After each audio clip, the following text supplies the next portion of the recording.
এখন তোমরা যদি 11টা মুখস্থ হয়ে থাকে তাহলে তোমরা নসব নাম মোবারক মুখস্থ করে শোনাইতে হবে। এটা 22 জনের নাম মোবারক, 22 জনের নাম তো অনেকের নাম তো জানাই আছে, এটা মুখস্থ শোনাইবা। এরপরে সাজদা শরীফ তোমরা শোনাইবা। এখন তোমরা আগামী দিন আমি জিজ্ঞেস করবো নসব নাম মোবারক সম্পর্কে।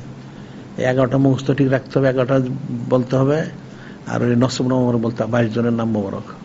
বুঝতে পারলে? এটা মুখস্থ করবা। কালকে পরীক্ষা আছে, কটার থেকে কটা পরীক্ষা? 10টা থেকে 12টা পরীক্ষা, তারপরে পরশুদিন পরীক্ষা আছে। তো পরীক্ষা তাতে অসুবিধা কি? 22 জনের নাম বড় মুখস্থ কতক্ষণ লাগে? একজনে জোরে পাঠ করলে সবাই শুনলে তো মুখস্থ হয়ে যায়। তারপরে তোমরা ওই যে প্রতিযোগিতার সময় মুখস্থ করছো না, তেমন ভুলে গেছো কেন? হ্যাঁ, এটা প্রতিদিন পড়লে যেমন ভুলে না, মুখস্থ থাকে। এটা মুখস্থ শোনাইতে হবে। তাহলে আজকে পর্যন্ত থাকুক, ঠিক আছে?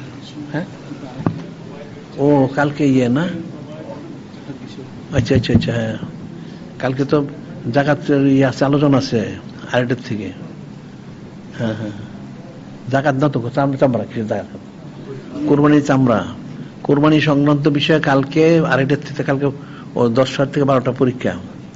আচ্ছা, আরেকটার থেকে তো আসর পর্যন্ত কালকে কোরবানি চামড়া সংক্রান্ত বিষয়ে সারা ঢাকা শহরে যারা দেশের এই বিষয়গুলি আলোচনা করা হবে।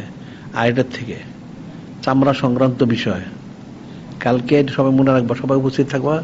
আর যাদের কি যাকে যা বলা হয়েছে সেই জিনিসগুলি যেন তারা ইয়ে করে। যেমন ওই যে ছুরির কথাটা বলা হয়েছিল, রশিদ বইয়ের কথা বলা হয়েছিল, এর ব্যাপারে যদি লোকের চাহিদা থাকে সেটা বলা হয়েছে, এগুলি যার যা সেগুলি যেন তারা সবাই পেশ করে।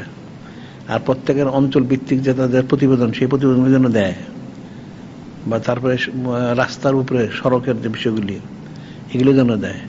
কালকে 2:30 থেকে আসর পর্যন্ত, আজান পর্যন্ত আর কি। ঠিক আছে।